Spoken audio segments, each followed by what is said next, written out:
sweaty in New York.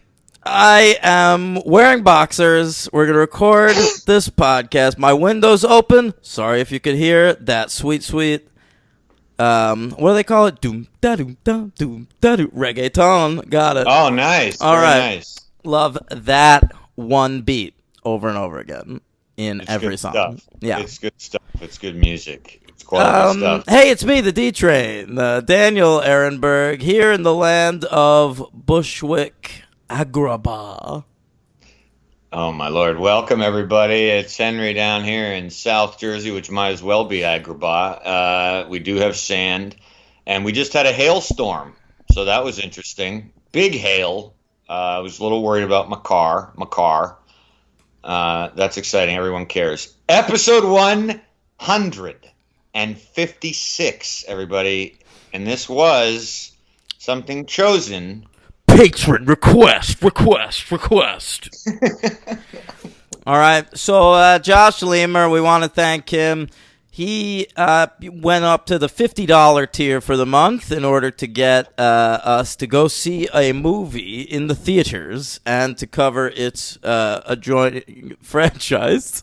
And so next week we'll fulfill that theater-going experience. But for now, we are covering 1992's Aladdin as well as 1994's direct-to-video, The Return of Jafar, Henry, both of which I saw.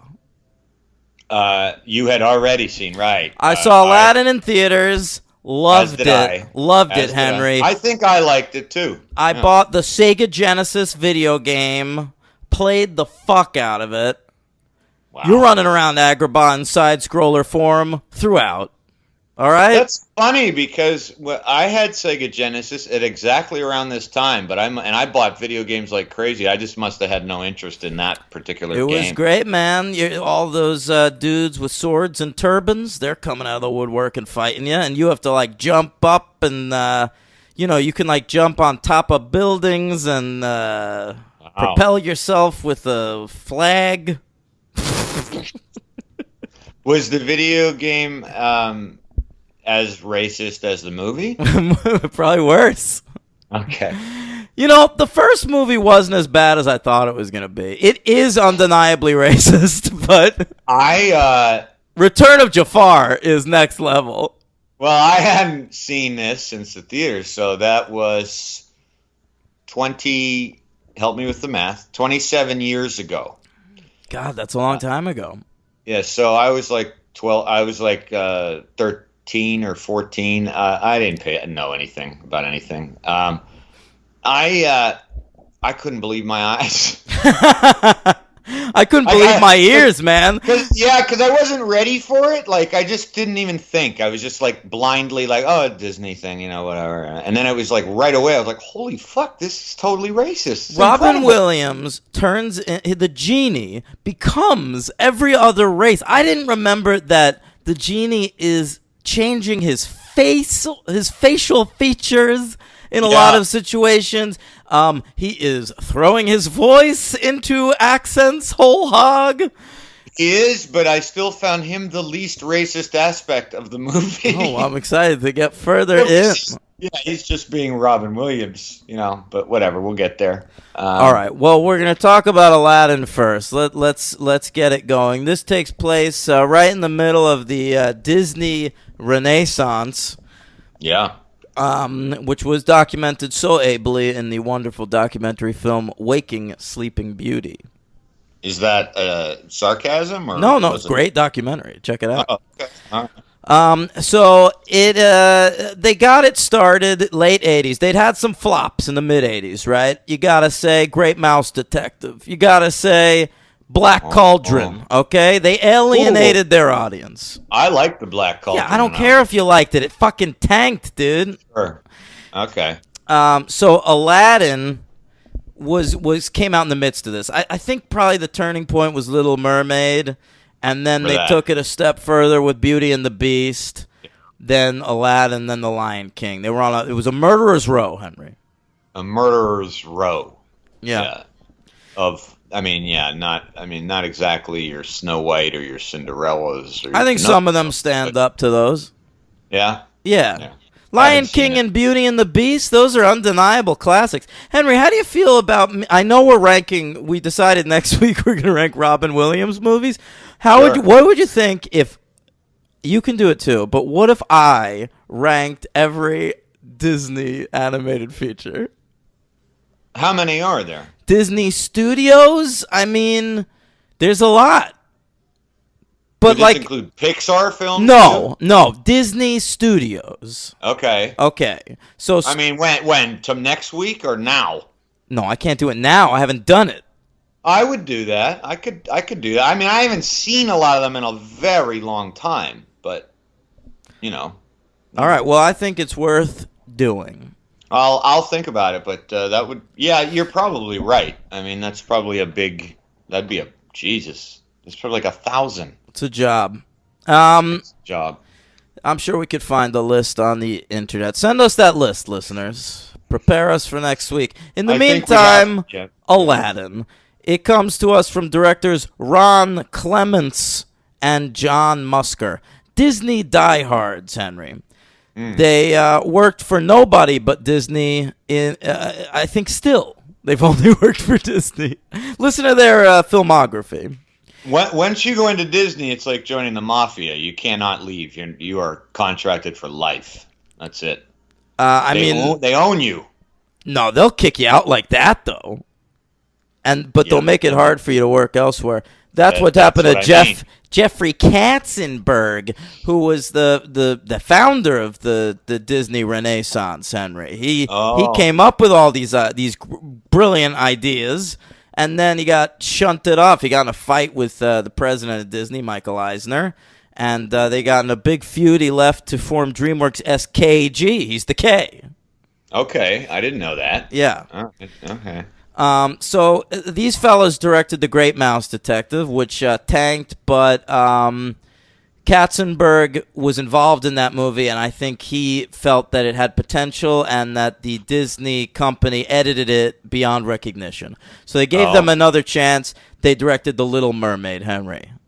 Big hit, and brought Disney back. They followed that up with Aladdin. Boom! Yeah. Under the Sea. I remember that number. That was a big number. I wonder if that's racist today. There's a Jamaican crab. Probably. Yeah. But it's and Ursula's a woman of color, I would say. Yeah. Yeah, but a lot of maybe they're because they're animals. They're different. I don't know. I don't think so, man. There were some these are literally people. There were some quote unquote black voiced Transformers a while back in one of those movies, and they got called out pretty hardcore. Yeah. Oh, okay. All right. Sure. All right. So after Aladdin, they do Hercules, Henry. How'd that go? It did okay. They had the forethought, Henry, to cast James Woods as Hades.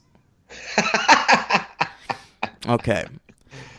Wow. Yeah. They followed that up with Treasure Planet, which was an incredibly ambitious concept, and people thought it was going to be a hot shit, but it tanked. Jesus. All right. But then they came back, Henry. Princess and the Frog, the first black Disney princess.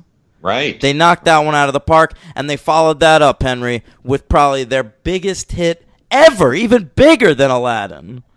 Moana. Okay. They didn't do Frozen. So what a career those two have had. And how about the writers of the movie? You might be asking which one. 20 people are credited. And I would argue most of those are story credits. My God. Yeah. And the actual screenwriters of the movie, along with Clements and Musker, were Ted Elliott and Terry Rossio, Henry, the creators of so many great franchises. These fellas are franchise boys. What did they do? All right, so... the reason I say they're franchise boys is because they are the screenwriters of two movies that spawned long-running franchises that still exist in some form to this day. Shrek, okay? All right. Well, and Pirates of the Caribbean. Oh, boy. That's all they needed. They're set. They're set for life, of course. They decided to, test those slot machines, and they I believe they wrote and directed. No, maybe they didn't direct. They wrote that Lone Ranger picture that really didn't do very well. If we ever did, the worst movies of a given year, which might be an idea for a Yeah, not bad Patreon. actually. Yeah, that was on my worst list of that year, Lone Ranger. All right. Yep. Well, I'll say they also wrote some classics like Little Monsters with Howie Mandel. Perhaps The Mask of Zorro with Antonio Banderas might strike you. I liked that when it came out. How about Joe Dante's Small Soldiers featuring Phil Hartman in one of his final roles? Passed. I saw that in theaters. All right, so there you have it. Some big names behind this picture. The movie was put into development in '88, pre-Little Mermaid, when Musker and Elliot were asked what they'd like to follow up The Little Mermaid with. They were given three choices. One of them was The Swan Princess, All right. which I don't think ever got made by Disney. Then I think Lion King was also in the running back when it was still called like King of the Jungle or something like that. Okay. All right. But they picked Aladdin. They liked the idea of doing Aladdin as a movie. Yeah. So they took this baby on. Yes. All right. They were like, let's get it going. We'll cast the guy who plays DJ's boyfriend Steve in Full House as Aladdin. We're on. We're ready to go. Who else should we cast? Yeah, who else should we cast? Okay, maybe Robin Williams, but we need the boyfriend Steve with the leather jacket from Full House. Obviously, we got to get that Frank Welker guy. Oh, listen, Frank Welker, he's going to make animal noises for us, all right? God, we got to get him. We got to get our Jim Cummings. We got to get our Charlie Adlers. We got to get anyone I don't know who these people are. Yeah, you will. You will. Anybody who can do Middle Eastern accents or strange noises. Who'd they cast to play the magic carpet? I would assume that was Frank Welker. I don't know. He did the lion and the monkey. I think it was a young Taylor Lautner. I think they. Oh, you mean in the current movie? No, I mean in this animated cartoon. Mm-hmm. It was a young Taylor Lautner as the magic carpet. They got Julianne Moore to play the carpet.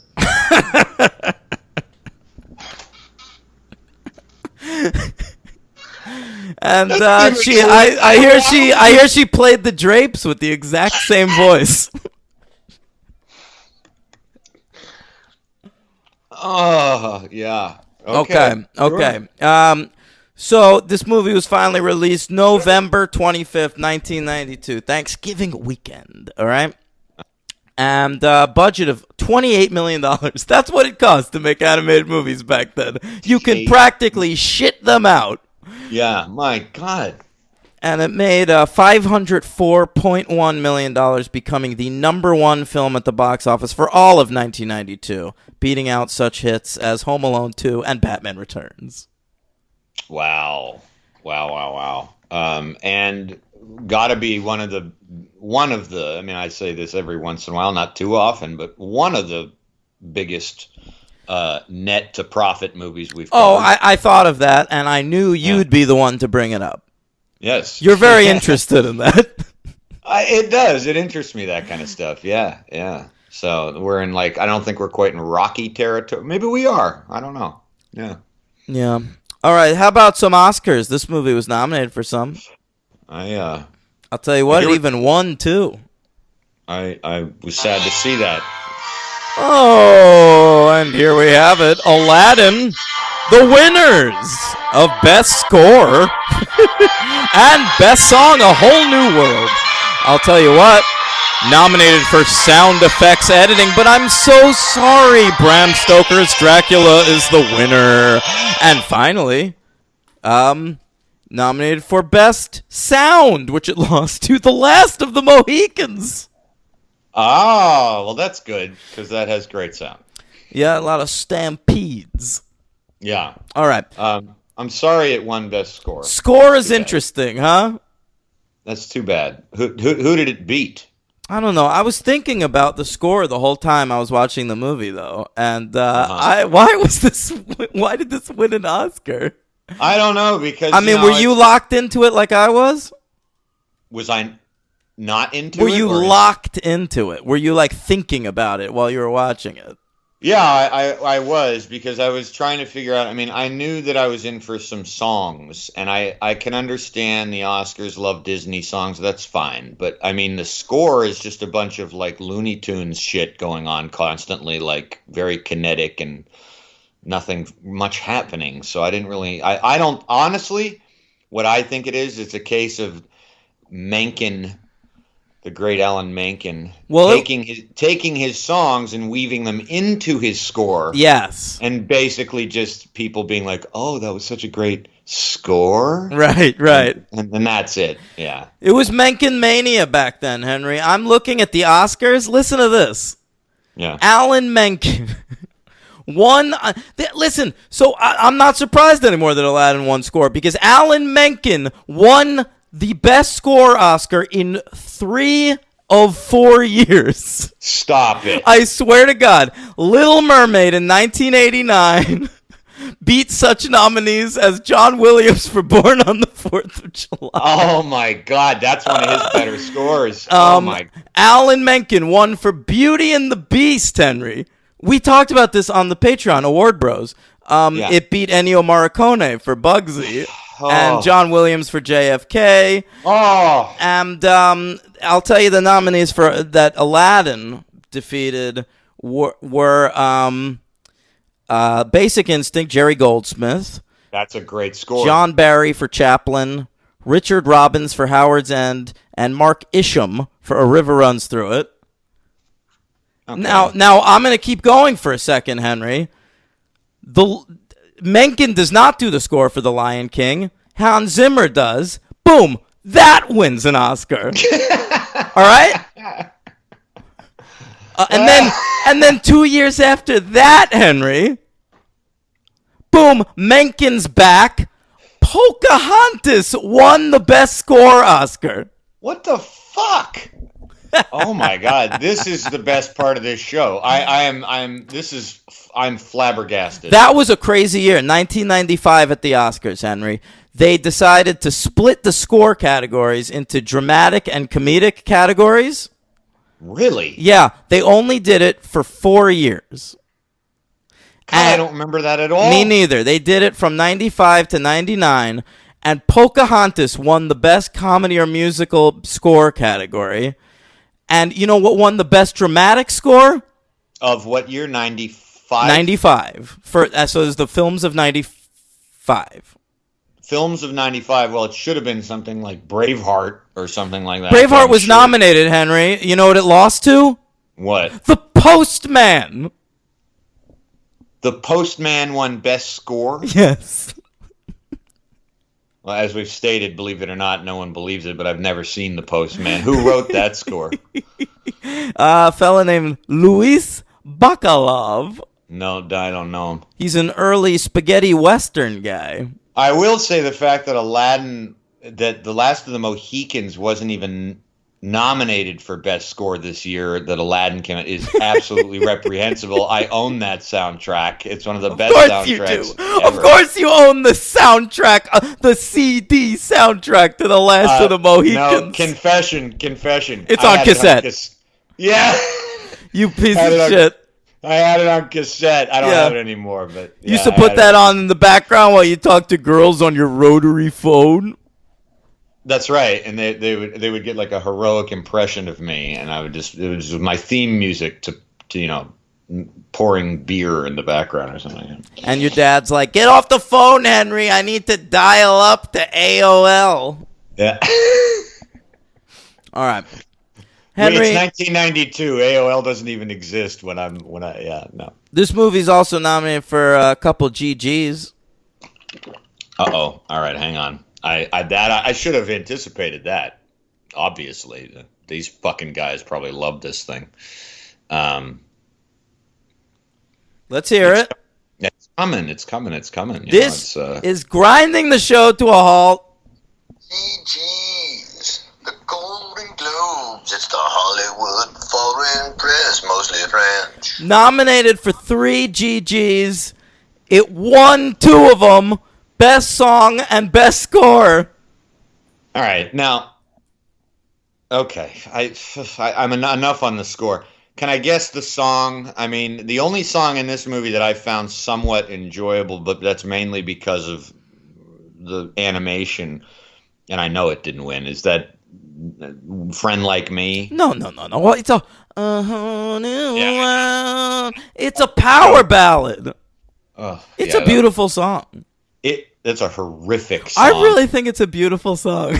I don't at all. I think it's awful and saccharine and maudlin. It is saccharine, but it kind of works in the context of the movie. I don't think it does. I think it's really, really bad. We'll get there. I'm definitely liking this more than you. It was pre-Aerosmith doing this kind of thing. They would have definitely stepped in to help out for this song. No, Disney wasn't really like that, man. They never really had bands do the songs. But it would be good, though. It would be good. Yeah. I would love to see Michael Bay direct a Disney movie. I'm sure that is going to happen at some point. Well, I mean, all his movies are Disney movies, but I mean an animated movie. Yeah. How about this?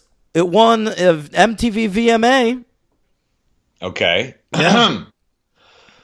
I want my MTV. Oh, I said VMA. I guess I meant the movie awards, the MTV Movie Awards. Robin Williams won the Best Comedic Performance, which rare for an animated performance to win such a thing. All right.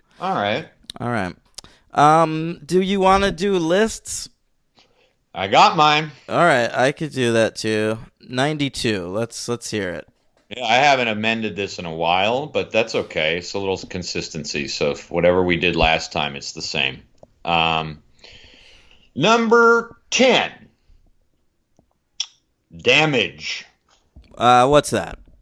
That's Louis Malle film with Juliette Binoche and Jeremy Irons. I can't believe you just fucking pwned me on a Louis Malle picture. Gotcha. Role reversal, bitch. Gotcha. It's a great movie. Have you never seen it? You never heard of it? I don't know that movie, no. Oh, it's fucking great. I don't know about these 90s Louis Malle movies. It's really good, man. It's fucked up. It's great. As you would expect to be fucked up from him. Great movie. My number 10 is Cameron Crowe's Singles. I should see that again. It's been a long time. Number 9, with the aforementioned Basic Instinct. Love it. Nick Karan. My number 9 is on here somewhere, I assume. Good job. Grinding the show to a halt. Glengarry Glen Ross. Oh, all right. Nice to hear that. Number 8, Reservoir Dogs. Love it. My number 8 is Jim Jarmusch's Night on Earth. Wish I could support that. By the way, that new fucking Jim Jarmusch movie, the trailer looks so good. What is it called? I haven't seen it. The Dead Don't Die. He's making a fucking zombie movie. Well, I liked his vampire movie. I know you did. I didn't. Nobody did, right? Yeah. But this one looks funny, and it's got Bill Murray and Adam Driver and Rosie Perez. And it's a cool cast. Sounds like Jim Jarmusch. Yeah. Okay. Tom Waits is in there, of course. Naturally. Where's Roberto Benigni? He's not there, unfortunately. All right, what's number 7? Number 7 is Hoffa. My number 7, that's a great movie. My number 7 is Twin Peaks Fire Walk with Me. Our number 7s are a movie that I lent you, and you lent me. That's a great point, Henry. Yeah. Number 6 is A Few Good Men. That should be on my list, probably. My number 6 is Bad Lieutenant. That's in my honorable mentions, which I didn't say. All right, good choice. So number 5 is Heavy hitters. These are the grand slams, the slap shots, the three-pointers, the touchdowns, the curling when the puck gets close to the circle. These are the heavy hitters of the franchise. Heavy hitters. Glengarry Glen Ross. My number 5 is The Player. Oh, I forgot to say that Aladdin was nominated at the Golden Globes for Best Comedy or Musical. And lost? And it lost to The Player. Good. Yeah. Jesus. Totally. All right. Number 4, Yeah. we spoke about this movie very briefly on a special episode of and that is Husbands and Wives. What a film. My number 4 is Unforgiven. I'm glad it's on there. Yeah. Number 3, Malcolm X. My number 3 is Reservoir Dogs. Ooh, higher than me on that. All right. Number 2, The Last of the Mohicans. My number 2 is Husbands and Wives. Nice. And the number 1 movie of 1992 for me is Unforgiven. Yeah, yeah, I like to, it's June, Henry. It's LGBT Pride Month, and I think we shouldn't be rewarding such a vaunt Republican. Vaunt? I don't know if that's a word. It is not. Vaunted? What do you Vaunted. mean? I'm just saying mean my like number 1. heralded, like I'm just to saying. herald I'm just saying my number 1's Malcolm X. All right, that's all I'm saying. I guess I apologize. I'm really sorry for the timing there. Any other forgiven. month you're saying it would be kind of all right. Not February. Right. Okay. Yeah. All right, so let's talk about it. Aladdin. It starts off. There's a dude. I don't know if we're supposed to be the camera or if he's supposed to be talking into an ancient camera of some sort. Because he seems to bump into the lens. Right. Right. It's one of the goofy, cutesy Disney openings with like a little narrator who's clumsy and. Right. It's a framing device, but it doesn't come back at the end, I don't think. No, it's not really even necessary, actually. You can kind of just start the film. Yeah, but they got Robin doing the voice here. It was like an extra chance for Robin. Yeah, because he didn't have enough to... Well, he doesn't... No, Henry, you know what their thinking was here? 100%? What? Genie doesn't show up until like a half hour into this movie. 35 minutes. Right.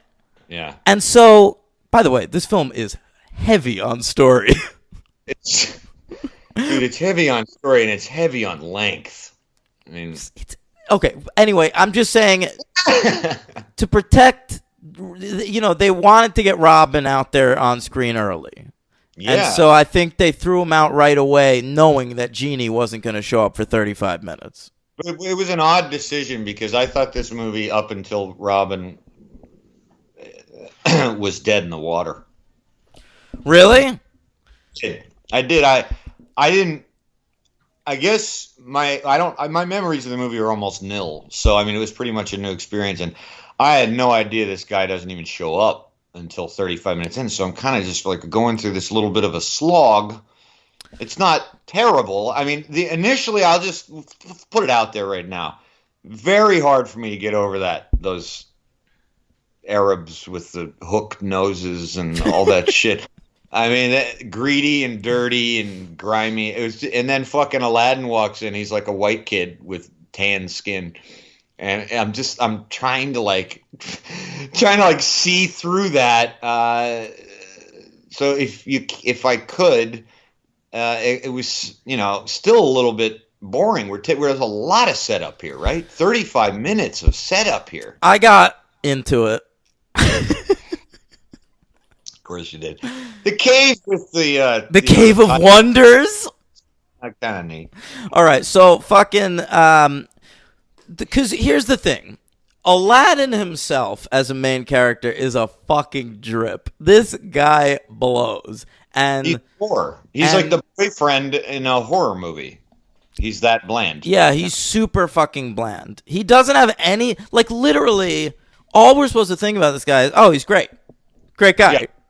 Right. I mean, all he's missing is a fucking varsity letter jacket, and his name should be Chip.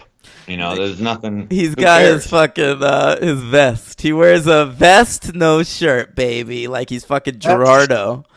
And Gerardo. Very good reference, especially since we're covering 1992. yeah, Wow. yeah. One of my favorite jokes in Superbad is when McLovin comes out to go to the party and he's wearing a vest, and I forget, Sarah or Jonah Hill says, "Take that off. You look like fucking Aladdin." I love that. It's great. He's got a pair of pants with one patch on it. He does. He has one patch on it, and I was careful to notice in Return of Jafar, Henry. He's a prince living in the palace by this point in the franchise. He's wearing the same pants, no patch. No patch. Well, maybe I think they got him a sweet duplicate. Yeah, it was able to get hemmed. So, by the Sultan Hemmers. Yeah, The palace guard Hemmers. they got everybody in there. Yeah, do whatever you want. Yeah, it is big. It's like the whole town or country, I guess. Is it a town or a country? It's the fictional city of Agrabah, placed near the Jordan River. Yeah. Oh, you found that on the Wikipedia page? Yeah, there you go. Okay. There you go. So, Aladdin, he steals some bread. He steals a loaf of bread. But then he sees some starving kids, so he gives the loaf of bread to them. But he lets his monkey have a bite, which is nice. And he's a bad pet parent, too, Aladdin. He's like John Wick. He's got to feed this monkey. Yeah, the monkey's very loyal, follows him everywhere, and doesn't get much in return. Yeah, it's sort of like Sonic and Tails. Yeah. Mm-hmm. Henry, you just got done saying that I played all the Sega Genesis games. I can't believe it. And then I referenced the most famous Sega Genesis game, and you don't know what I'm talking about. I played the shit out of Sonic the Hedgehog. Played the shit out of it. I don't remember Tails. We ever played fucking Sonic 2, the superior game? No, He's got a sidekick in that one. No, by that time I was all John Madden football type of thing. That's what was my Sonic game. 2's the fucking shit, dude. Really? Yeah. Anyway, meanwhile, there's the Sultan, okay? And he lives in a big tower, and he's got a daughter named Jasmine, and she's got a pet tiger named Raja. And there is a law that the Princess Jasmine must be married. There's like to a prince, right? It's sort of like that movie, The Bachelor, with Chris O'Donnell. Oh, he has to. I remember that plot. Yeah, holy Christ! What's the catch in that one? I think he like gets an inheritance if he gets married by the end of the month or something. Right. There you go. Yeah.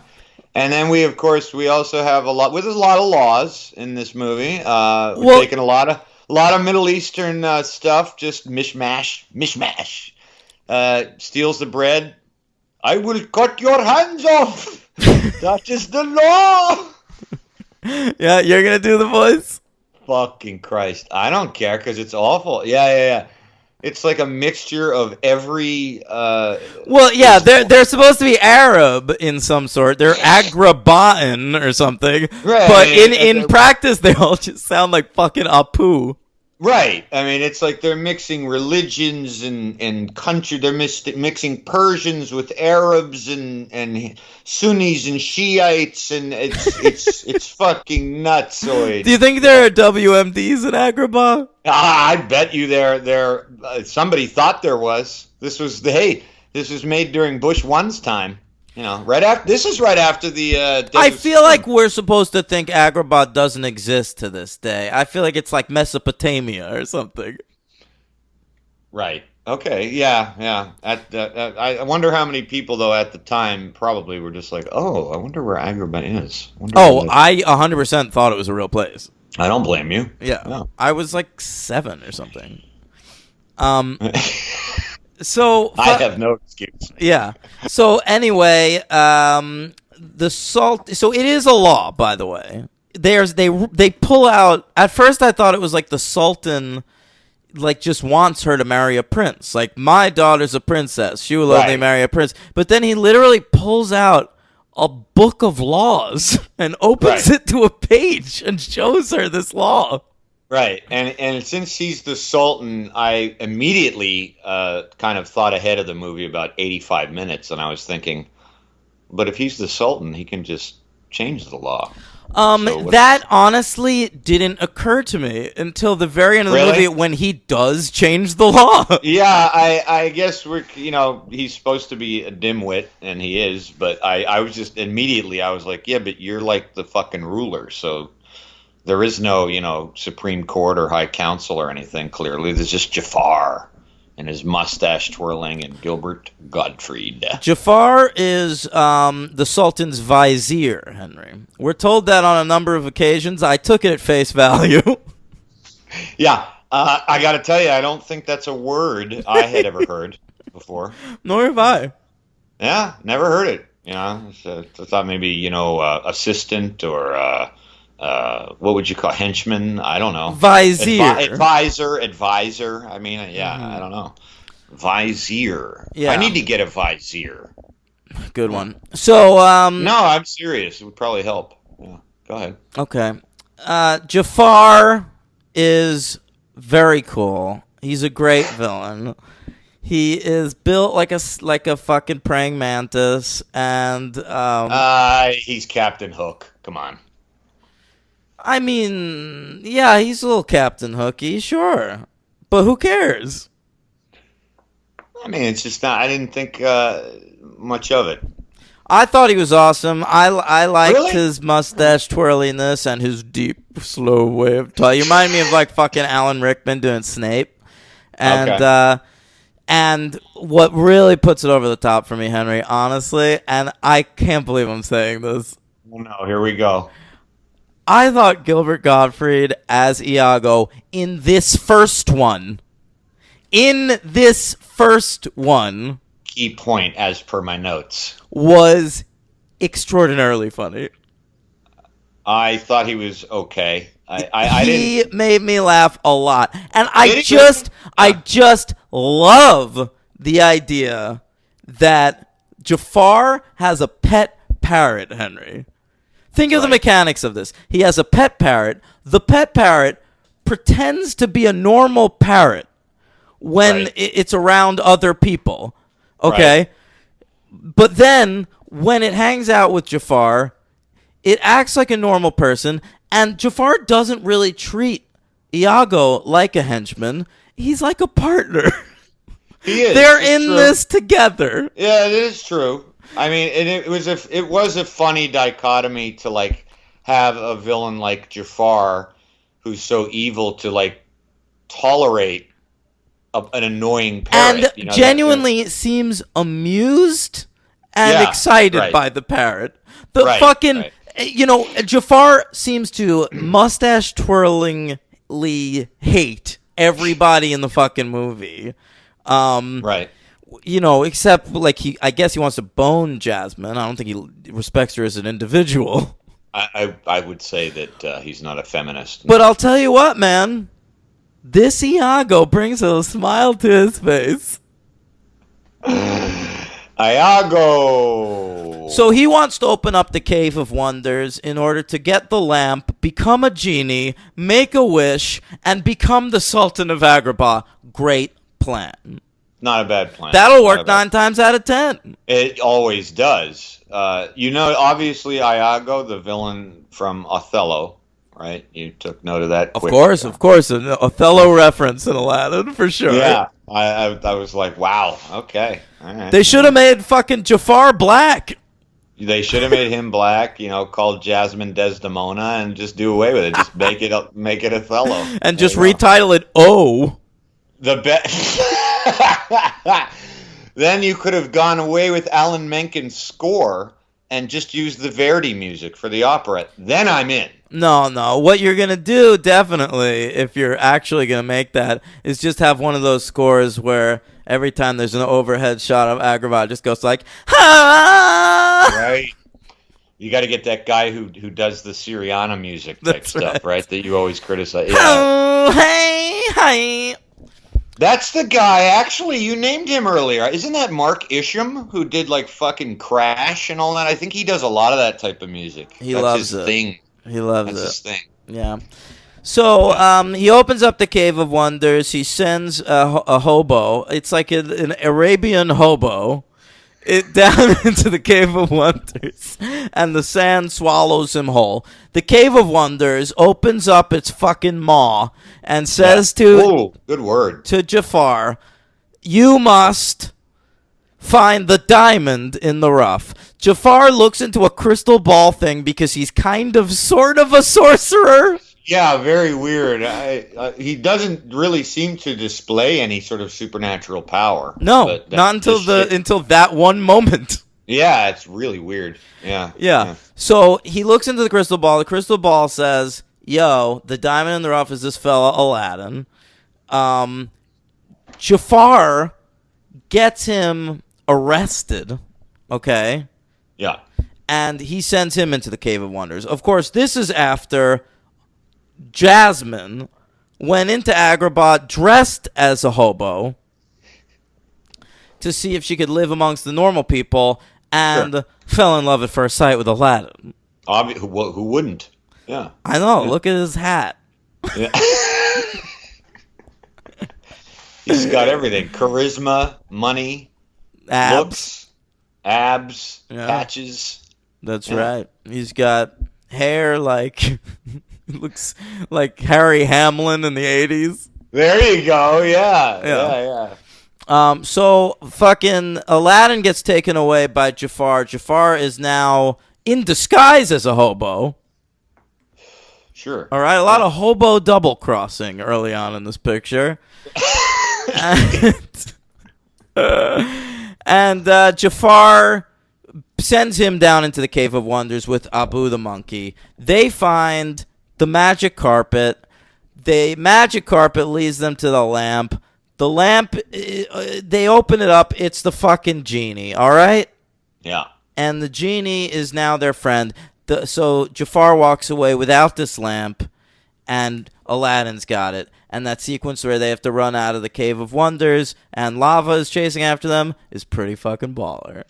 Well, it's cool. I have to say, the Robin Williams introduction, for the most part, it reminded me just a lot of his sort of Letterman appearances or something. Yes, 100%. I was thinking the exact same thing. Yeah, and just like those appearances, it gets tiresome. It gets tiresome, and some of the impressions are very funny, and some of them are just his old kind of standard shit.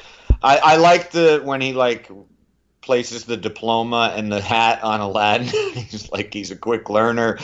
I liked what I really didn't expect and was really fucking obscure. He does a William F. Buckley impression, and his face turns into William F. Buckley. Did you catch that? Yep. Quid pro quo. Very funny. There's a lot of shit like that. There's the genie does loads of pop culture references, and the way I was always able to justify that in my head is he's a genie. Maybe he exists in all timelines at once. Yeah, sure. Plus he's spending all that time in the lamp.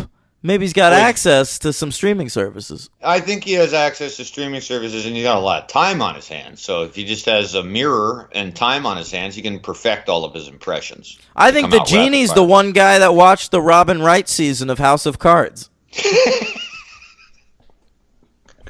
Since time and space don't really exist in there, he's in the future, he's in the past, he's seen everything. That's what I'm saying, man. What do you got? No. There's so much. Yeah. Maybe he can finally tell me when The Walking Dead will be over. Maybe he knew the Game of Thrones finale ending. Yeah, he knew not to start watching the Game of Thrones finale because he watched it in another timeline and realized it was bad. I could have used his help about halfway through season 4. Sure. Which is around when I quit. Yeah. Sure, that was around the time of the Red Wedding. I don't remember. I don't know. I don't remember. Henry. But he's great. He's really good, Robin Williams. I was But coming some into of this the thinking, voices, dude, like they're awful. He'll put They're on a awful. fucking Asian voice. Of course he did. He's making Yeah. like dwarf jokes. It is like a little bit unbelievable. uncomfortable. Like it is unbelievable. amazing to listen to. Like it's a genuinely impressive vocal performance. Absolutely. But yeah, it doesn't listen. He's doing this performance like he's making a new joke or a new reference or a new voice literally every 4 seconds. Yeah. And yeah. so some of them aren't going to work. Of course. And I mean, this is weird that this occurred to me, but I guess I just thought of it because it's a Disney movie and all that. But I mean, obviously I was thinking like, well, some of this had to be like scripted ideas, but it wasn't, I'm sure. Right? They probably just put him in the booth and said, go nuts. Yeah. I mean, it was written for Robin Williams. And so what did they do? I'm sorry to interrupt. It's an important question because I never know how sometimes these animated movies work. But if they did do that, then did they match the animation to him? They specifically did that this time, like especially for this movie. So he pulls out a fucking William F. Buckley impression. They draw William F. Buckley. They draw whatever they want. You'll notice that the animation keeps up with the vocal changes. Well, right. That's why it was very impressive. So I was like, which came first? Did they do all these? Did they do all this animation and say Robin match this, or did he just do it and they were? I would say it's more likely Robin came up with it first than that the animators were dying for him to do a William Buckley impression. They're in the fucking drawing room and they're just like, oh my God, we're gonna be here for years. We have to figure out now we got to draw a Chinese guy. They must have had like animators that were like specifically assigned to Genie. Yeah, I mean they would have had to. And then they're probably what if there was like a poor black guy in there who's like an animator and he's like, oh, do I really have to draw when he goes like, yo, that's my homie, yo. Oh my God, dude. All time, which always has been his worst impression. It's awful. It always was. It was never good. It's a fucking bummer. Yeah. Right? It's like kind of gross. It always is like, give me 5, too slow. Or something. Yeah, he always does it. He did it his whole career, and he does it in Doubtfire. He does it in everything he's in. It's always like it's always like the low point of his improvs. You know, it's just so bizarre. It's always we hit the black guy. Yeah, I'm just waiting. Like every time, as soon as the Genie came out, I was like, all right, when's the black guy coming? I know that's coming. Yeah, and he did. But anyway, I mean, for the most part, it's an entertaining sequence, and it's a good. It's kind of a fun song. It was the only song I wasn't repulsed by. I gotta tell you, I didn't mind any of the music in this thing. First of all, they don't overload you. There's only like 4 or 5, right? That's true. I got real worried in the beginning when it almost went into a song right away, and it does. Like, it's Arabian Nights. Exactly, which is awful. Where the whole song is like, it's a place where you kill people, barbarians. People are cutting off faces. You got a pretty good Broadway voice, man. I could see you on stage, man. Maybe you could be like the Aladdin of the stage. You know? I did musicals in high school. I believe it. What were you in? Once on This Island by Stephen Sondheim. I played the God of Water. Dyed my hair blue for that role. Ladies and gents, I never knew this about Dan. All right. Wow. I was in the pajama game. Look at you with this fucking history. Now I know why you have such a thing for like Grease and this other shit that I can't stand. I like musical theater sometimes. Henry, I was in. I played Rooster in Annie. Really? Yeah. Who's Rooster? Rooster's like he's the guy who's like trying to bilk them out of money. He's like the villain of the piece. I haven't seen Annie in ages. Okay. Yeah, he gets to sing that song. He has his own number, Easy Street. Did you play John Adams in Hamilton? Hamilton's after my time, bro. That wasn't even an option. I'm sorry. I'm still in the space-time genie continuum. Sorry. Yeah. Right, of course. Who would you play in the hit musical Hamilton? Thomas Burr. Aaron Burr. Fuck. Thomas Burr. Is it his stepbrother? Yeah, definitely. His baby son. Yeah. Don't go, Dad. No, sing it. You got to sing it like Lin. No, you got to rap it. How would he do that? Don't go, Dad. You're making me sad. Stay with Thomas. I'm not doing this. It's Lin. That's how he raps, though, right? I wasn't far off. That's his rap. My name is Thomas Burr, and I'm here to say I'm ready to rap in a dueling way. Look at this kid. Yeah. So Henry. Yeah, Daniel. Jafar's after Aladdin because he knows he's got this lamp, right? But what Aladdin does is he makes a wish, okay? Yeah. He wishes to be turned into a prince. Yeah. So you know what we get? Makeover montage. Yeah, that didn't go over well either. That wasn't great. No, he got to do a gay impression, though. He did. Oh, my God, dude. Really nice. Very. Toodaloo. Oh, yeah. Is Brave... Are we supposed to like The Birdcage at this point in history? Is that a movie that we're still allowed to enjoy? That's a great point. I don't know. I mean, it has gay people involved in the production. Does that make it, like, acceptable? I don't know. I'd be interested if the gay community at large is still a fan of that film. Yeah, do they still stick behind that? I don't know. Birdcage. Yeah. So, oh, boy. And you know who really got the shit end of the stick on that turning into a Prince deal? Well, I think a lot of gay guys get the shit end of the stick.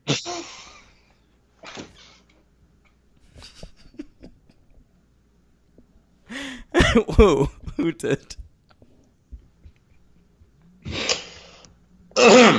Sorry, I had to adjust my pen and paper. Abu, the monkey. Oh my God, he turns the fucking monkey into an elephant. That's not cool. I actually really didn't care for that. I got a little upset. It's like body horror. Yeah, it's like a Cronenberg moment. Does he doesn't get any say in the matter? I mean, he can't speak, but I mean, couldn't Aladdin be like, hey? Oh, it's true. He does it without his knowledge. Like, come on. Genie, as a person who exists in all, timelines, surely he knows about the Time's Up movement. You've got to ask, get consent from Abu the monkey. Right. He's easygoing monkey. Abu, he'd probably do something like, "Arr!" If like right. he, Right. that's the sound he makes. It sounds sort of like Donald Duck. It is a little Donald Ducky. I mean, it's Frank Welker. So I don't know. He could be, but yeah, I don't know. I don't know if PETA monitors Disney movies. Are they on the set in the voiceover booth looking at the dailies? And I don't know if they'd be happy with that sort of animal abuse going on there. Yeah, but you're turning him. It's like transmogrification. You're making an animal an even bigger animal. Right. Yeah. Transmogrification. Yeah. I think you mean anthropomorphizing. No, I'm not. That's not what I'm talking about. That's people to animals. Right, but transmogrification is when you turn one thing into another thing. I was associating transmogrification with religion. That's somewhere in my Catholic teachings, but okay. Anyway. All right, bro. So we're in Muslim territory here, right? Strictly adherence to Muslim respect. I should think so. I definitely would think Aladdin's getting on his hands and knees on that magic carpet. He's facing due east. Yeah. Getting a bow tie on. Oh no! All right, yeah. So he pretends to be a prince, Prince Ali Ababa. We get another big song, Prince Ali, big production number, mighty, fabulous he Ali Ababa. Look at this guy with the music memory. These went in and out of my head, pal. Wow. Yeah. Yeah. So the upbeat numbers aren't. it's almost like the 3 or 4 upbeat. You don't like the ballads. I can't handle it. I guess I'm just not, unless it's, Portishead. I'm not really ballad. Portishead should have written music for a Disney movie, man. It would be all in dynamite. So fucking he infiltrates the palace. He meets Jasmine. He wins over her dad. She's not into him at first, but then he invites her aboard the magic carpet in the exact same way he invited her into his shithole apartment earlier in the movie. And so she sees something in him. Then You don't know whether he's confined. Why don't you come with me, little girl, on a magic carpet ride? Well, What is that? That's Steppenwolf, Magic Carpet Ride. Yeah, okay. It's in a lot of movies and shit. Yeah, look inside, girl. It's in Dazed and Confused. Yeah, of course it is. It's in everything. Yeah. So fucking. Did he get to his second? What was his second wish? I don't remember. Leave me alone. He doesn't remember that. He remembers all the musical numbers, though. So then they go on the magic carpet ride in A Whole New World. And here's what I didn't remember about A Whole New World, Henry. What's that? They travel the world. Yeah, it was really. They glorious. They literally go to China and watch this ceremony. Very odd. I did not remember that at all. I remembered them just floating around in the sky. I thought it was like fucking Superman and Lois Lane and shit. But they're on this magic carpet ride where they're singing A Whole New World, they fuck up the making of the Sphinx at one point. Yeah. Yes. Yeah. I mean, they're really not traveling to whole new worlds. They're kind of just in Eurasia. They must be the only people in Agrabah, though, that know the world is round. Good point. This is, I would assume, pre that discovery. I have no idea when. If you told me this movie took place in 1684 BC, I would believe you. And if you told me it took place in 1720, I'd believe you. Or 1952. I wouldn't go that far. They haven't overthrown the Shah of Iran yet. Yeah, right. I get it. Yeah. Oh, his second wish was when he's he's drowning or something, right? Jafar tries to drown him, and he reaches the lamp and sort of rubs it, and then the genie intuits that he'll want to be saved. I don't for recall. His second wish. You don't remember that? No. He saves his life. The genie. Okay, whatever. Well, that's his second wish. So Aladdin, he gets in a little tiff with the genie. And the genie goes back into the lamp, which is just making it so that in the story, Jafar can steal the lamp. Obviously. Yeah. So Jafar wishes to be, he wishes to be the Sultan, so that happens. And then he wishes to be the most powerful.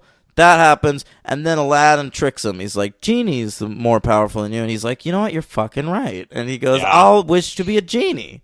And then he gets trapped, and the genie's free, and happily ever after.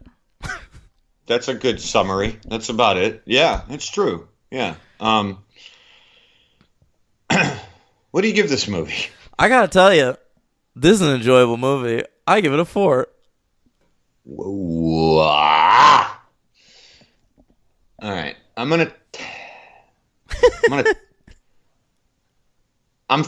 We got a while to go here. Be honest, buddy.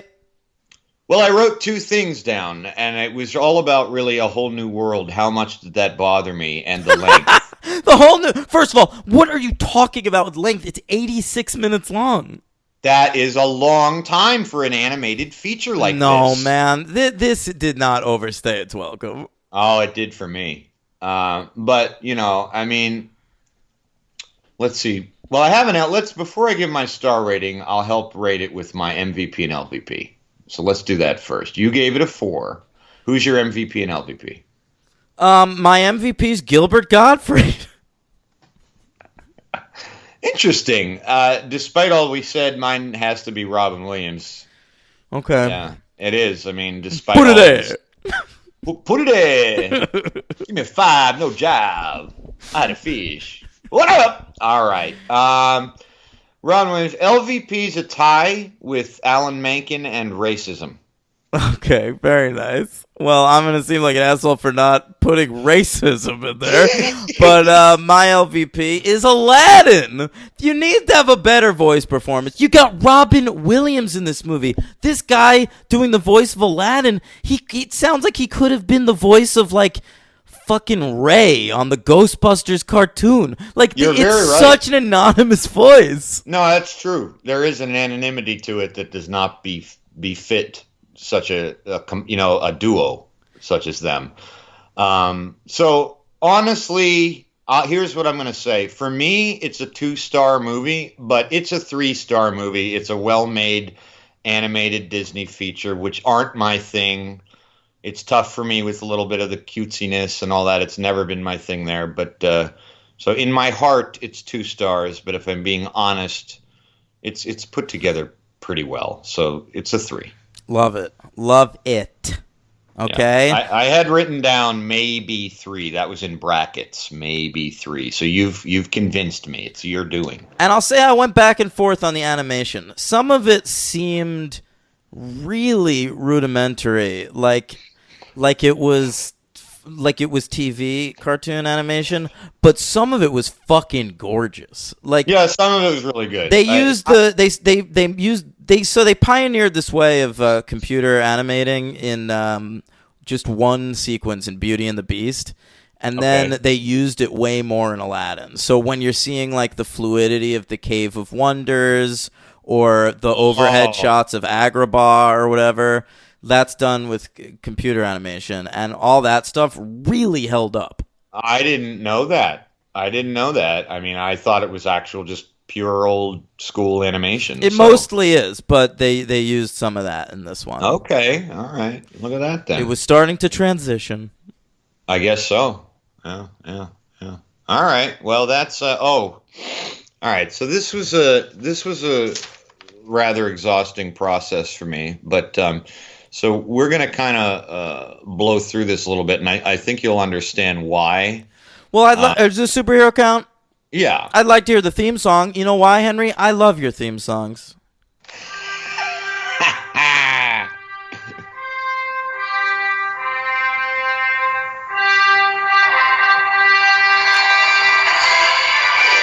Not as good as Alan Menken, by the way. Oh, stinger. Yeah, so as our listeners would imagine, a lot of these fucking guys, they're voice actors, okay? So I just pointed out some notables. Of the main cast, there's 5 superhero count in this one. Frank Welker. I'd like you to mention every superhero thing he's been in. For more on that, you can tune into Dan's other Patreon podcast where he goes through every IMDb cast, character, and cinematographer. I think we should make a Frank Welker podcast where we cover every Frank Welker credit. That'd be a long podcast. Yeah, you can run forever. So Frank Welker played Abu. And Raja. Oh, see, yeah, there you go. And he was in a million fucking animated things. Yeah, of course. A million. Gilbert Gottfried. All right, I wrote down his shit because he was, Holy shit, we should cover Problem Child soon. We'll wait a while for that one. He was Mr. Mexelpleck, which makes sense. Yeah. And a few other DC things, like a bunch of different things, but that was the one that stood out to me because that made sense. And he also played in Teenage Mutant Ninja Turtles Krang Subprime, which also makes sense. Yeah, we did him when we did Beverly Hills Cop 2. That's right.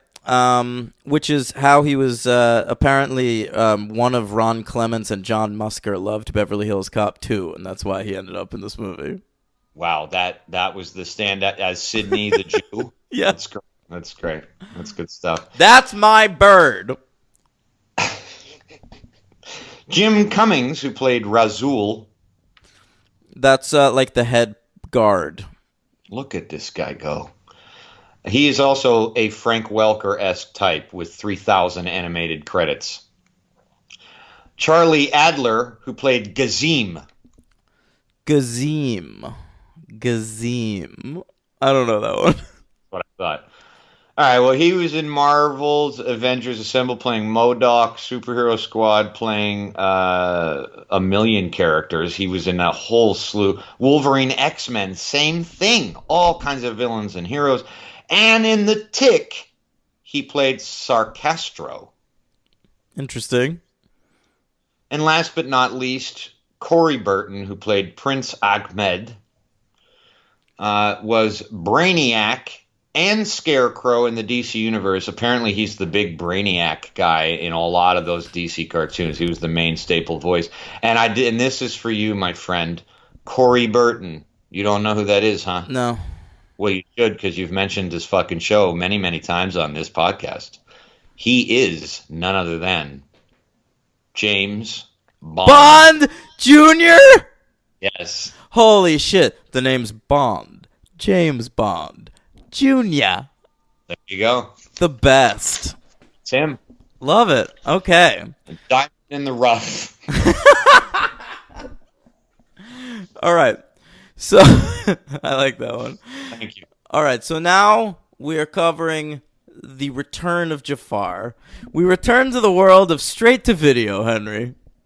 We really do. Yeah. Although Siskel and Ebert reviewed this on their show, I read. Amazingly, and gave it a positive review. They sure did. Both things amazing about that. Yeah. Yeah. So the Return of Jafar, I just want to say, I was excited when this was released.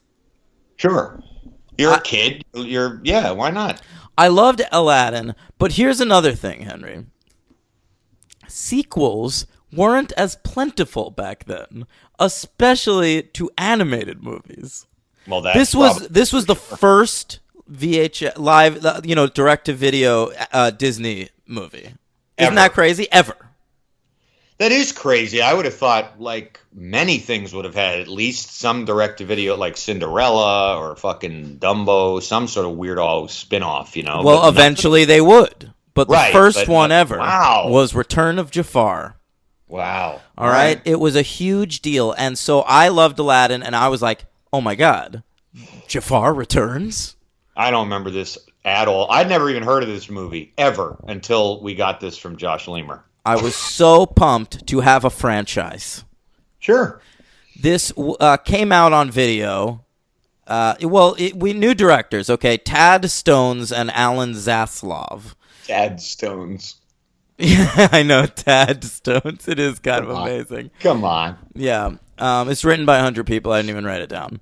Yeah. But Tad Stones and Alan Zaslav were big in Disney televised animation at the time.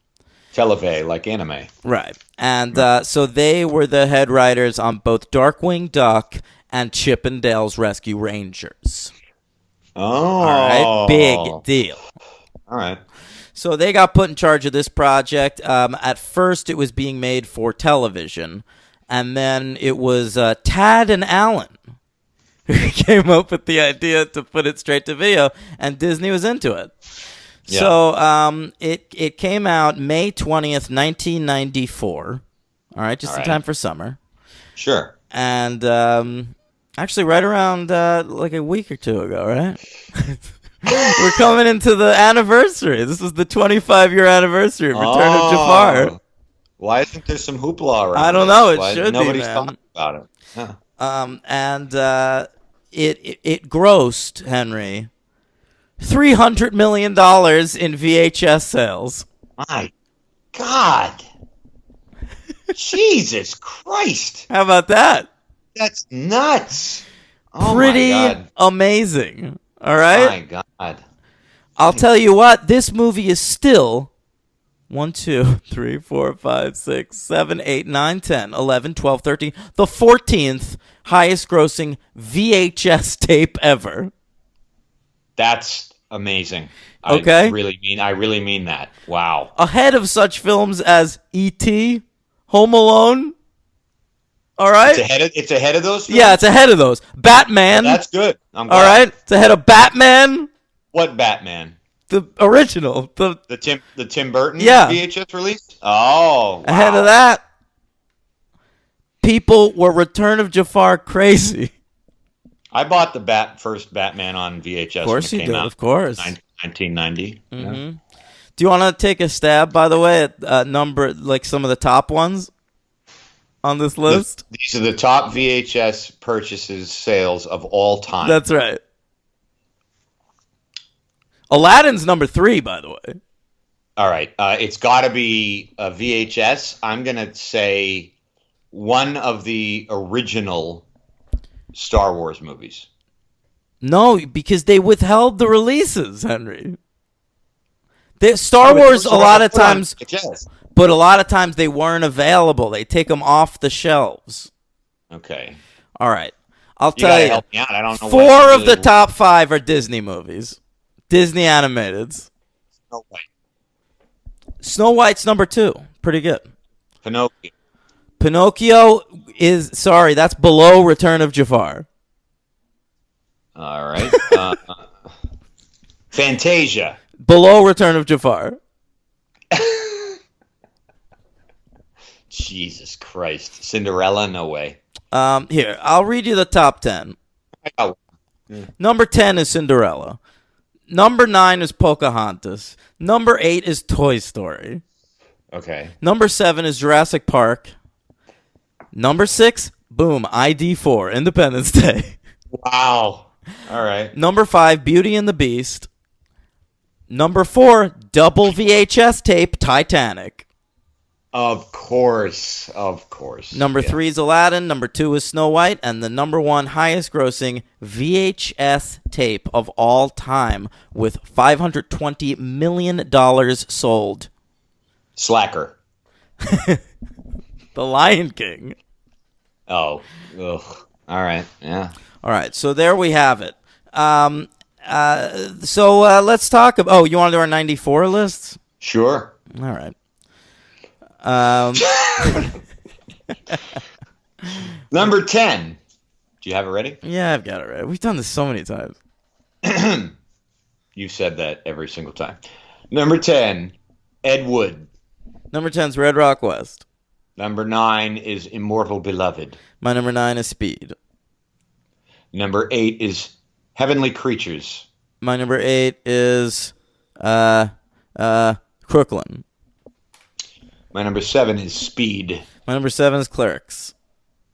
My number 6 is Death and the Maiden. My number 6 is Spanking the Monkey. And it is! Number 5 is Clerks. My number 5 is Leon, the Professional. All right. Number 4, Red Rock West. My number 4 is Ed Wood. Number 3, Hoop Dreams. Well done. My number 3 is Heavenly Creatures. Number 2 is The Shawshank Redemption. Gross. My number 2 is Hoop Dreams. And my 7 is Pulp Fiction. Pulp Fiction. Pulp Fiction. Yeah. Pulp Fiction. All right. So, Return of Jafar. Let's talk about it. Yeah, it's a piece of shit. Oh, wait, I was supposed to hold that. I'm sorry. I was supposed to wait. Shit. Spoiler alert. No, Henry, we could get into that right away. Because damn it. I'll tell you what. This is the shortest movie we've ever covered on the podcast. Is it? It's barely a movie. It's 69 minutes long. By the way, high five. Yo, high five. Yeah. So wait. Too slow. When you were 8 years old, did you like it? I loved it. Of course. Good. So here's the thing. When the third one came out, Aladdin and the King of Thieves, it was 1996. I was 10. I think I saw that movie. I rented it on VHS, and I remember thinking Return of Jafar is way better. Really? But I'm wondering now if that might just be because I was a little more mature. From 10 to 8? Yes. Okay. Look at you in the brain. You're trying to remember your brain processes from back then. From That's when I was like impressive. 10, yeah. Yeah, that's really, really interesting. Wow. Yeah. When I was fucking 10, I definitely still watched animated shit, of course. Shit, I saw Aladdin when I don't know why I saw that, but yeah, I was watching Beverly Hills Cop and shit, so I can't understand my brain processes. But yeah, so you think that's what you thought? All right. Yeah, I don't know, because I think like I rented the third one out of like obligation, and I watched it, and I think I decided I didn't like it just so I didn't have to ever watch it again. Ah, Because it's not what I was into at the time. right. But whereas when Return of Jafar came out, I was primed. Sure. I was like, let's see what happened to these characters. Yeah, absolutely. And plus, when you were 8 years old, and Jafar came out, you were a huge Seinfeld fan at 8, and I so was. you were not. I swear to God, I was.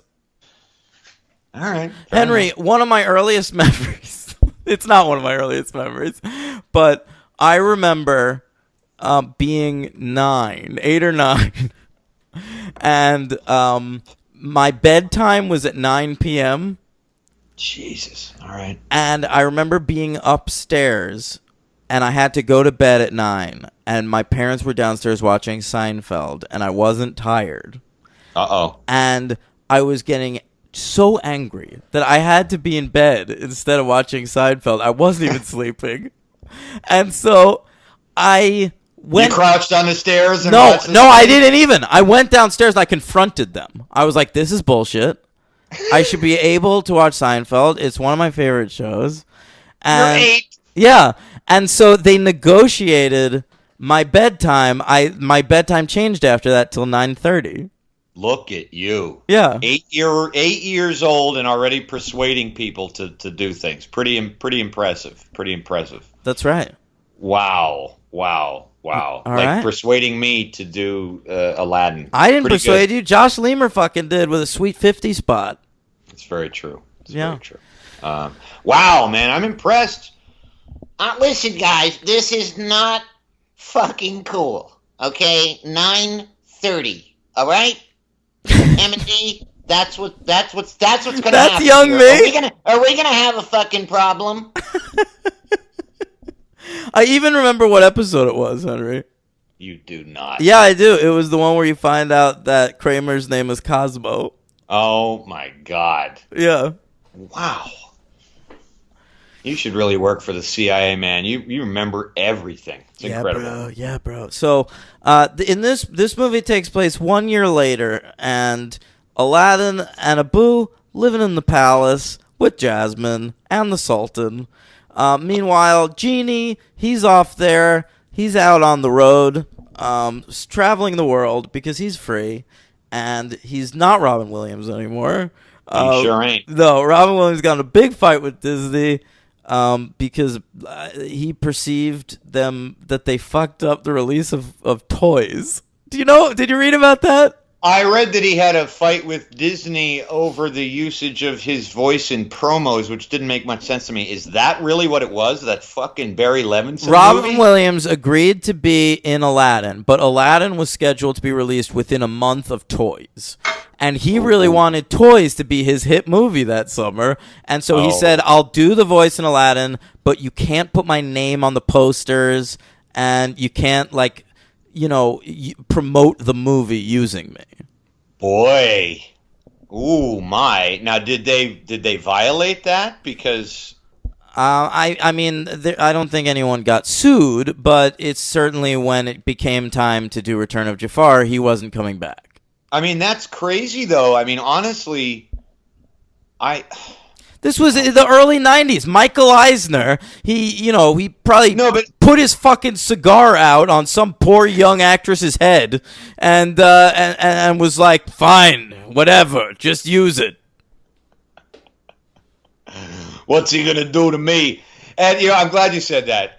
The cigar out on a poor girl's head kind of turned me around there. I was gonna say that was kind of fucked up for Robin Williams to do that because I mean they're promoting this movie, imagine they couldn't put Robin Williams' name on the poster. Frankly, it's a weird clause to ask for. It's super fucking unheard of, right? But Disney is super fucking weird for violating it too. So no one looks good here.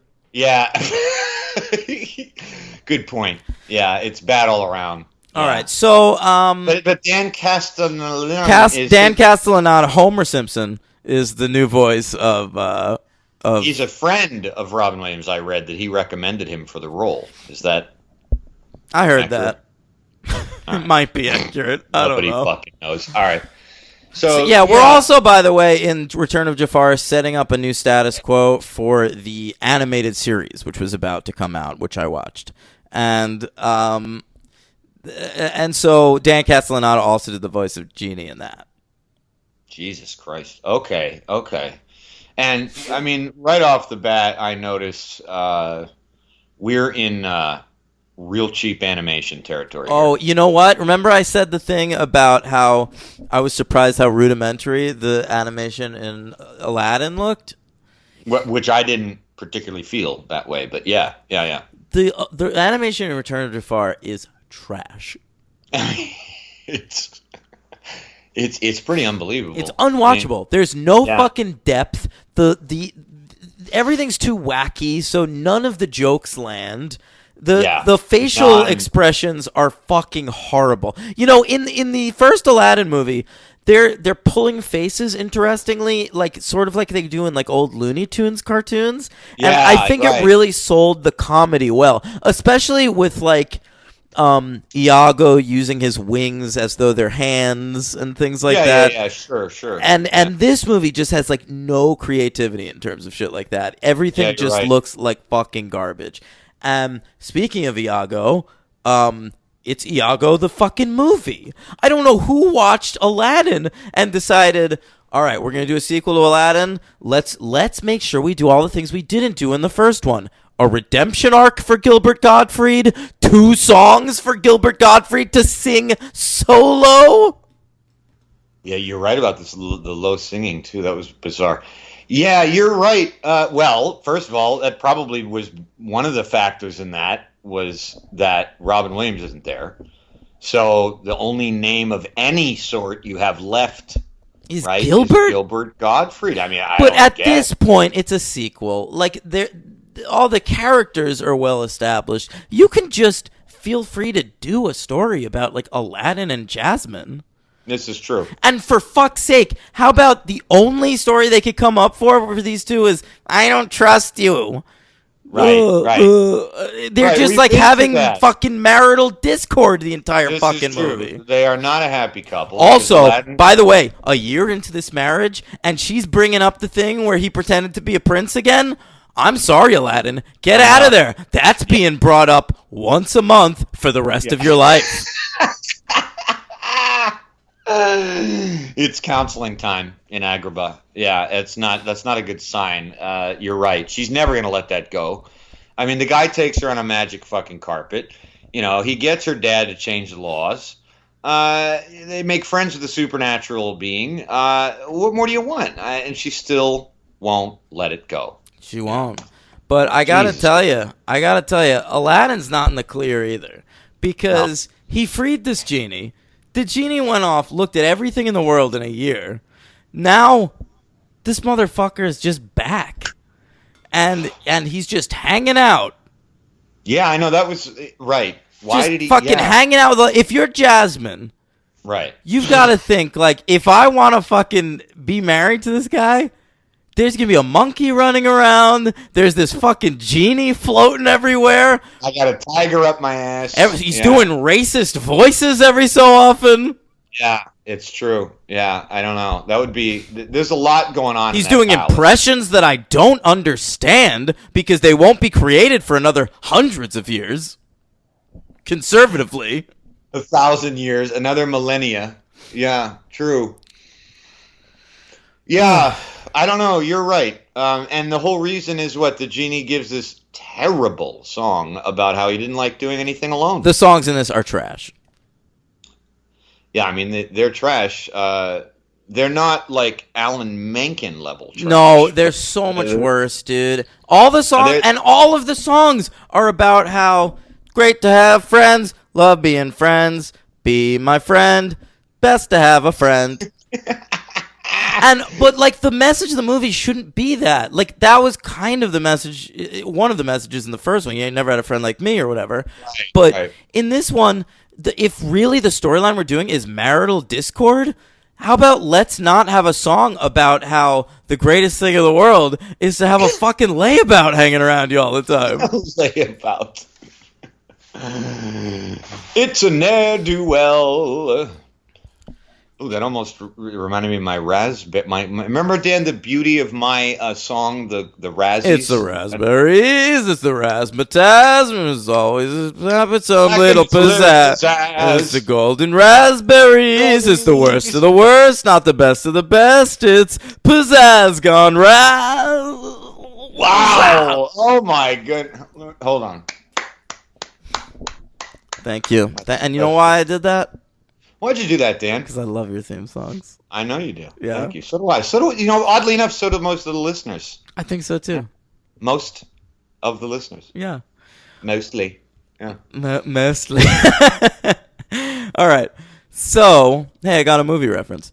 So they I didn't want to break the spell. I want to just let it sit. Yeah. Yeah, that was good. That was good. So the Iago, Gilbert Gottfried, he now makes friends with Aladdin, by the way. Aladdin's willing to give this guy the benefit of the doubt now that Jafar is not around. So not only do you have a genie and a fucking monkey hanging around, you've also got this fucking talking parrot.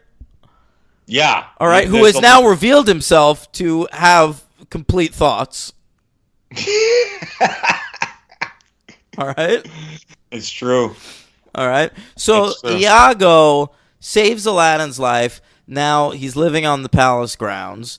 Meanwhile, fucking Jafar is a genie, right? And this guy, Jason Alexander, finds that is so bad. The lamp. I mean, you know, it's so bad because it's like it's impossible in 2019 to watch this movie, see Jason Alexander. And I'm sorry. Look, love Jason Alexander. All I could think of was, I know where this poor bastard's career is going, and it doesn't turn out the way he wants it to. No, shut the fuck up, dude. Because he's got all that Seinfeld money. It doesn't matter where his career went after that. Ultimately, I don't think he was too happy with it. I don't think he was too happy, but I think like at this point in his life, he's consigned himself to it. No, George. Maybe, but I'm thinking ahead. I'm thinking ahead, like what I know now. Like what? Oh, so you're just picturing this guy on the set of Bob Patterson and Listen Up. It's exactly what I was doing. That's exactly the show. That's right. Yeah. And I even my mind, because the movie was so captivating, I even started thinking about Veep. And I was like, yeah, she I made know. that all right. You got to think about that. Like Michael Richards, whoops. Yeah, Seinfeld and Dreyfuss came out of that the best. And I mean, Larry David tried to help Alexander and Richards, by putting them in the Great Curb. But now Richards fucked his career forever. Yeah. Because you know what the thing about him is? Some other people like Mel Gibson can like say the N-word and then like we'll accept them back into our hearts. But, like, I feel like Michael Richards, when he said the N-word, everyone in the country was like, you know what? He was Kramer. Yeah. And they're just content to let him be Kramer until he's dead. Is it almost like a thing where it's almost, with someone like Mel Gibson, it's expected behavior? Because he's already fucking bad No, shit. I just think he's too ingrained. Man. He's too ingrained in Hollywood. He was a movie star. He'd played so many different iconic roles. Whereas Michael Richards, he was Kramer. He bombed around Hollywood for a while. He said the N-word, and everyone was like, "You're done now. You'll just be Kramer in our hearts." Yeah. Good point. So, Jason Alexander raises Jafar. And he's a really bad character. He just sounds like fucking George Costanza. completely. Yeah. Abyss Mal, which sounds like a Green Lantern villain. Yeah. But that's okay. He's like, "What's your first wish?" And he says, "I wish you'd go to the jerk store because they're running out of you."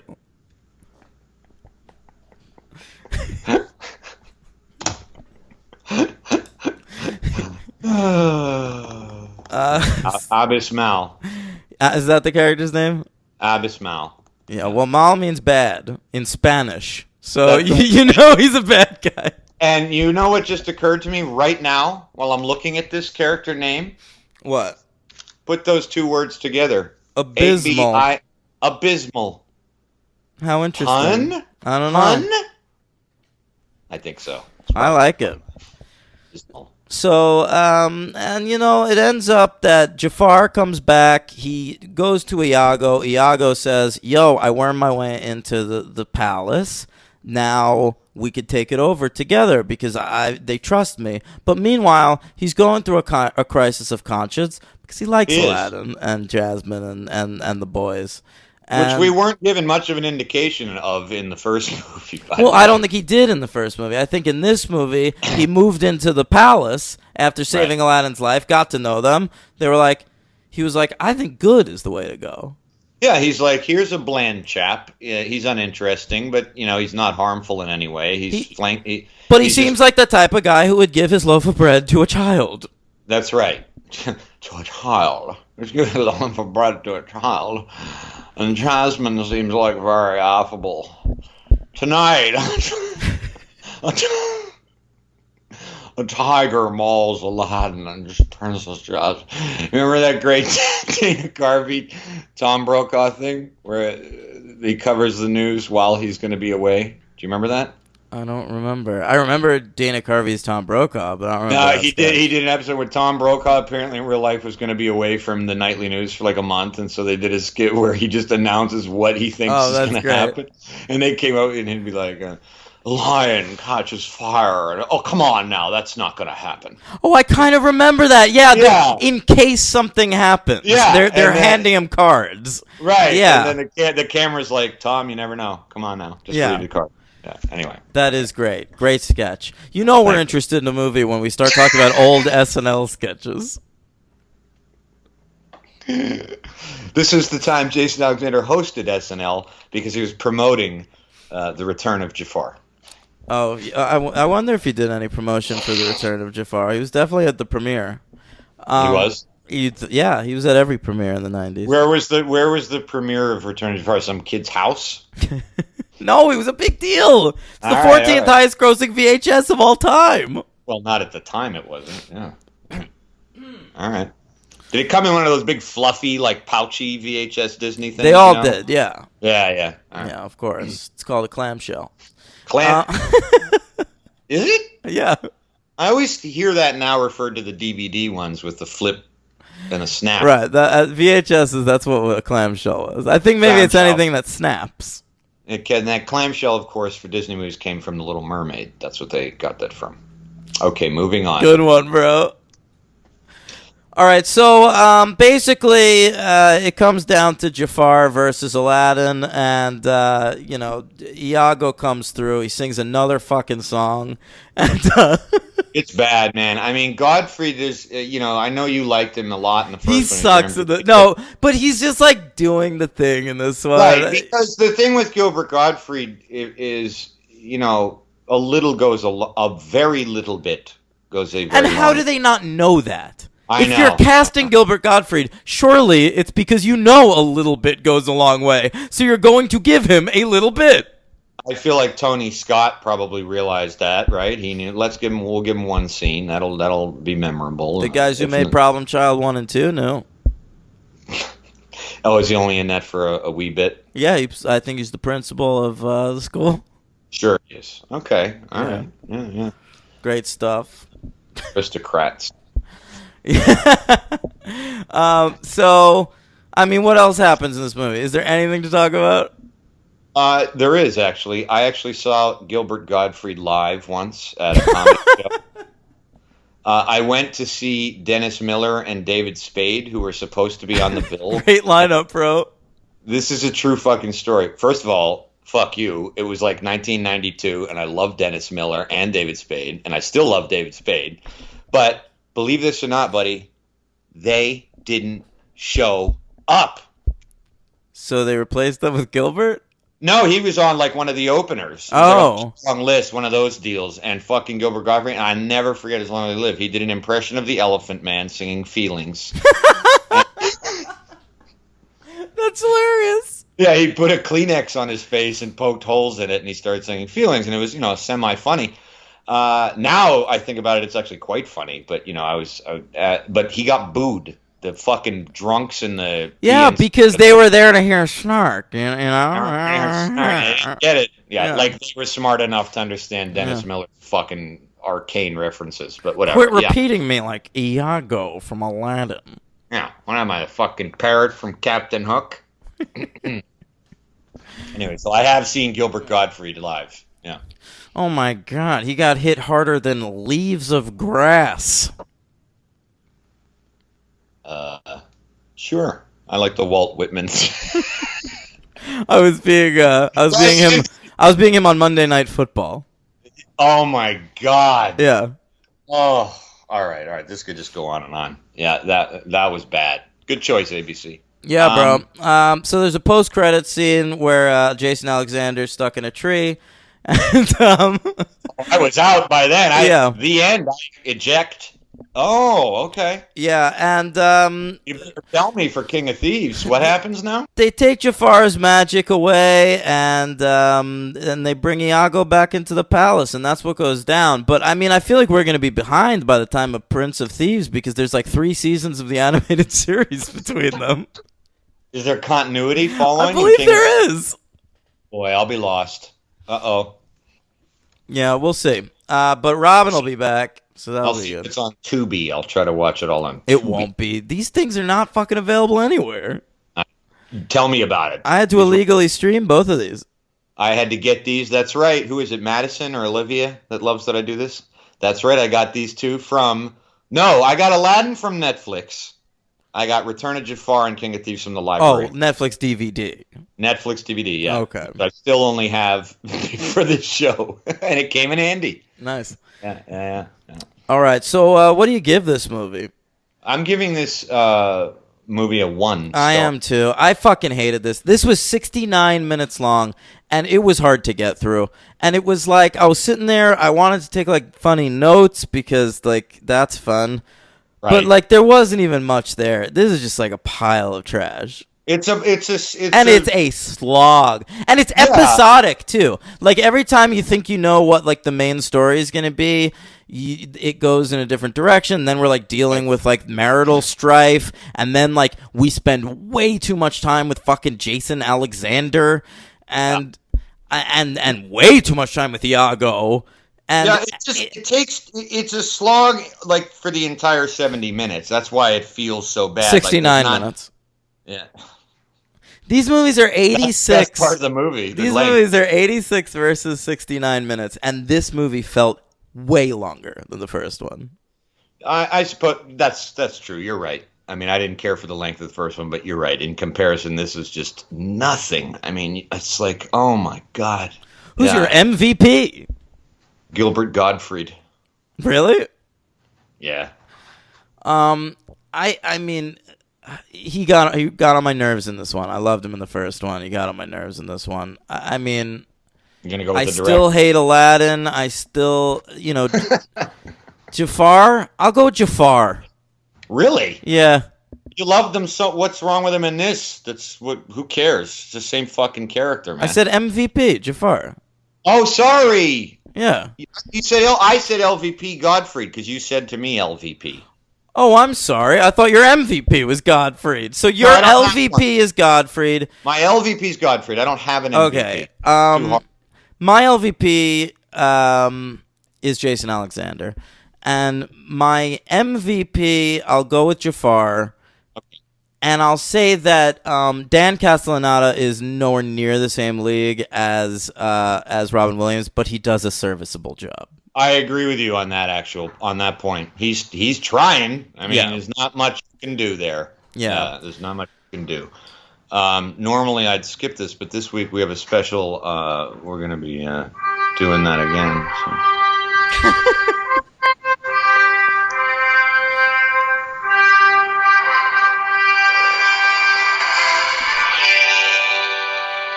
Great theme. Thanks, man. That's John Williams, who composed Born on the 4th of July and JFK, both losers to Aladdin. I got two here. One of them is one of those generic things. Dan Castellaneta was in. That's his thing, man. And he's in another 3,000 movies, a million of them. But the other one, this one caught my attention. Jason Alexander. You want to know what he's up to these days? Well, here's what he's up to these days. He is in the upcoming TV animated series of Harley Quinn. Who does he play? The Joker? And say they've got a whole shit ton of actual famous people in this upcoming thing. Is he Harley Quinn? That would be great. Yeah. Mr. J!